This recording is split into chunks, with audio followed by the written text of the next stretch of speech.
pensamos no nascimento de um bebê, nos parece evidente falar de separação.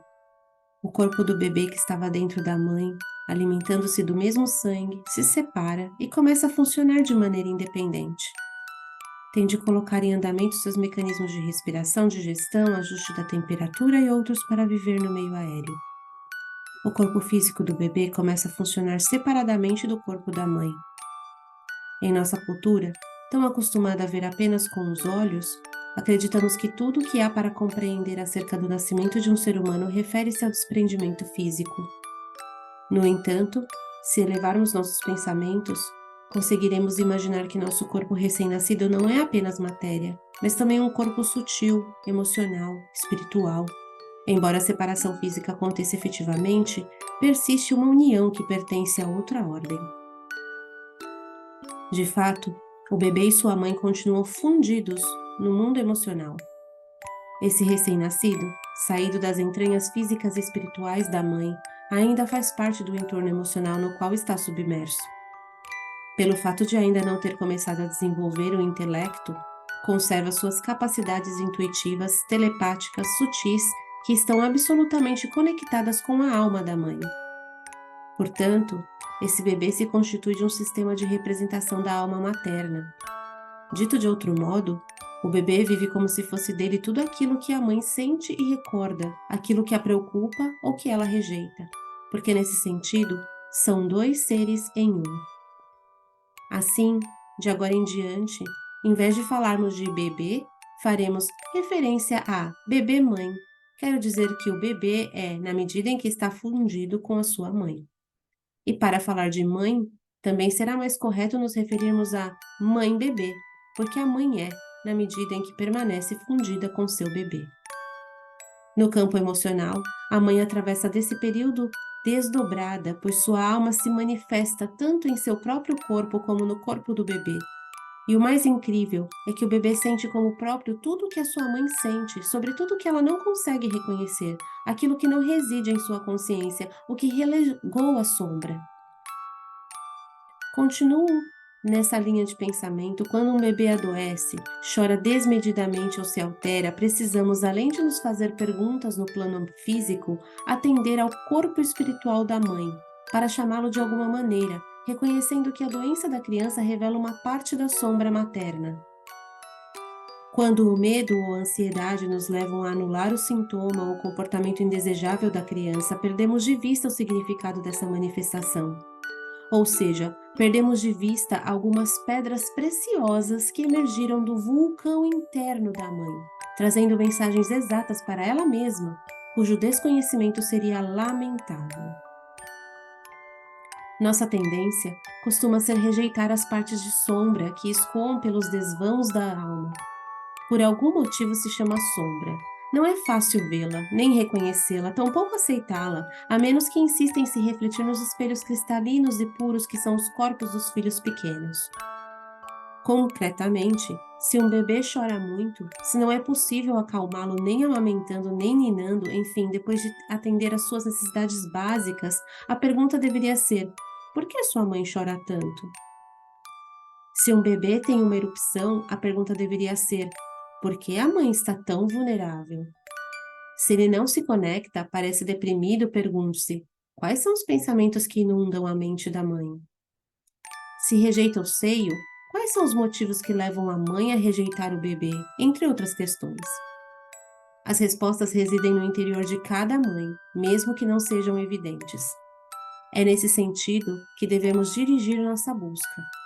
Na medida em que a mãe tenha a intenção genuína de encontrar a si mesma e se permita receber ajuda. Estamos acostumados a rotular as situações nomeando-as de maneira superficial. Chora por capricho, pegou um vírus, precisa de limites, etc.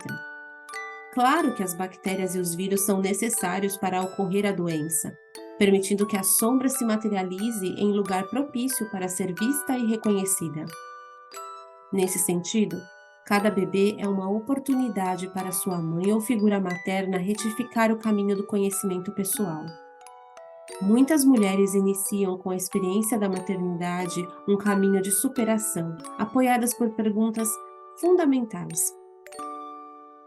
Muitas outras desperdiçam sem cessar os espelhos multicoloridos que aparecem diante delas nesse período, ignorando sua intuição e achando que ficaram loucas, que não podem nem devem sentir esse emaranhado de sensações disparatadas.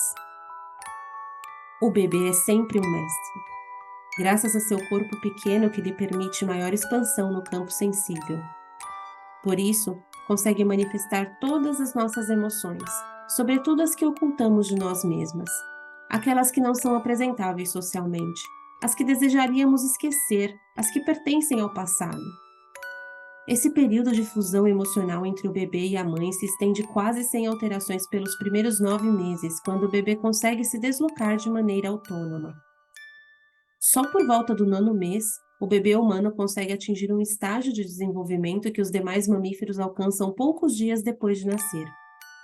Nesse sentido, podemos nos comparar com as fêmeas dos cangurus, que carregam suas crias algum tempo no útero e depois, ao longo de um período semelhante fora dele, completando o desenvolvimento necessário para que o bebê comece a manifestar sinais de autonomia. Este modo intrínseco de se relacionar fusionalmente é comum a todas as crianças e transcorre lentamente.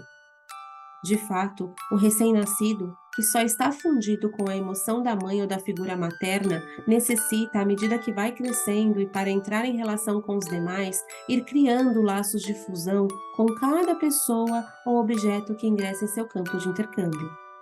Assim, vai se transformando em bebê pai, bebê irmãos, bebê pessoa que cuida de mim, bebê objeto que tenho nas mãos e bebê outras pessoas, etc.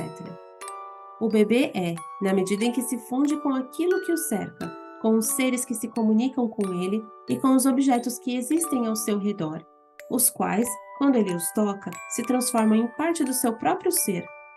Isso significa que os bebês e as crianças pequenas são seres fusionais, ou seja, que para serem precisam entrar em fusão emocional com os outros. Esse ser com o outro é um caminho relativamente longo de construção psíquica em direção ao eu sou. Podemos ver um exemplo muito claro quando levamos uma criança pequena a uma festa de aniversário. As mães ficam ansiosas para que ela participe da empolgação, mas o pequeno não consegue sair da barra da saia do adulto. Depois se aproxima dos animadores e observa. Quando a festa está chegando ao fim, a criança está entusiasmada, excitada, participativa e com vontade de ficar. Naturalmente, não raciocina quando o adulto a puxa para ir embora. O que acontece? É um bebê caprichoso? Não, é uma criança saudável em franca fusão emocional. Precisa de tempo para estabelecer uma relação com o lugar, o ruído, o cheiro, a dinâmica, a atividade e os novos rostos. E quando já está pronto para se interrelacionar, é exigido dele mais uma vez que mude de realidade e recomece a fusão emocional com outra situação, a rua, a volta para casa, a pressa, o carro, etc. Normalmente, as crianças aceitam se retirar quando levam consigo algo que as conecte com o lugar em que entraram em relação fusional. É fundamental compreender que não estão sendo mal educadas quando querem levar algum objeto, mesmo que seja insignificante, um carrinho, um doce, um enfeite, mas estão atendendo ao ser essencial da criança pequena. E que aquilo que os adultos têm de lhes oferecer é tempo para permitir que passem de uma fusão a outra. Alguns adultos se irritam diante da insistência das crianças em levar algum objeto da casa dos parentes ou amigos. Minha sugestão é que permitam, com o compromisso de devolver o objeto na próxima visita. Caso contrário, as crianças acabam escondendo nos bolsos tudo o que podem, para horror dos pais que, quando descobrem isso, ficam achando que a criança virou uma ladra. Esse estado fusional das crianças vai diminuindo com o passar dos anos, à medida que seu eu sou vai amadurecendo em seu interior psíquico e emocional. Mas cabe destacar que uma criança que foi levada a suportar grandes separações quando era muito pequena tenderá a permanecer em relações fusionais por muito mais tempo. Na idade adulta, isso se transforma em relações possessivas, cansativas, baseadas em ciúmes e desconfiança, que na realidade não passam de um grito desesperado de quem não quer ficar eternamente só. As crianças dão um grande salto por volta dos 2 anos e 5 meses. É quando dão início naturalmente à sua lenta separação emocional. O que acontece nessa fase? Começa o desenvolvimento da linguagem verbal.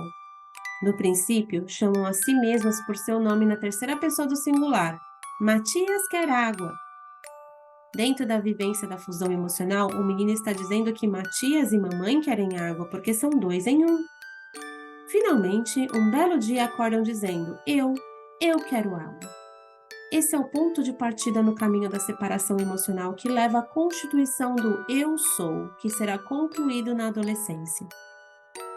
Como podem perceber, essa passagem da fusão à separação requer do ser humano longos 13 ou 14 anos, conforme cada indivíduo. Como ficamos sabendo? Limitando-nos a observar as crianças e levando em conta como as situações emocionais de seus pais influem nelas. A título de curiosidade, pensemos nas crianças de 1 ou de 2 anos, que ao olhar uma foto de si mesmas costumam exclamar: "Mamãe!" É que elas e a mãe são uma coisa só. Chegar aos 2 anos e pensar de maneira organizada em si mesma, separada dos outros, representa um salto importantíssimo no processo de desenvolvimento da estrutura psíquica da criança. Não estamos nos referindo apenas ao domínio da linguagem verbal, mas a toda uma concepção de si mesmo como ser separado, capaz de interagir com os outros. A vivência emocional e a sensação de completude com a mãe deixam de ser tão absolutas. Perdem definitivamente o paradisíaco, pois através da fusão com a mãe, os bebês se sentem unidos ao universo. Talvez os adultos não devessem esquecer que todos somos uma coisa só e que a separação nunca vai ser total. Enfrentamos diariamente todo tipo de manifestações incômodas protagonizadas por bebês ou crianças pequenas. Com nossa visão puramente material, nos contentamos com respostas fechadas, diagnósticos duvidosos, de tão desprovidos que estamos de ferramentas para nos fazer perguntas. É claro que é importante saber por que uma coisa acontece, mas saber para que o bebê manifesta uma dor, uma queixa, um incômodo, uma doença ou chora também é. Anular um sintoma do bebê não deveria jamais ser um objetivo. Pelo contrário, deveríamos ser capazes de sustentar o sintoma até entender o que está acontecendo e qual é a situação emocional que a mãe precisa compreender ou atravessar. Parte-se do fato de que, se o bebê o manifesta, é porque faz parte da sombra da mãe.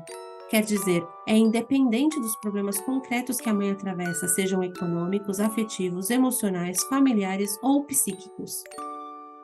O bebê manifesta a sombra, aquilo que não é reconhecido conscientemente pela mãe.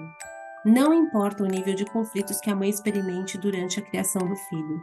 Destacamos a necessidade imperiosa de que tenha consciência de sua própria busca. Quando a mãe se questiona, imediatamente libera o filho, pois assume a própria sombra. Não chega necessariamente a resolver de maneira concreta suas dificuldades, pois essa tarefa pode requerer toda uma vida.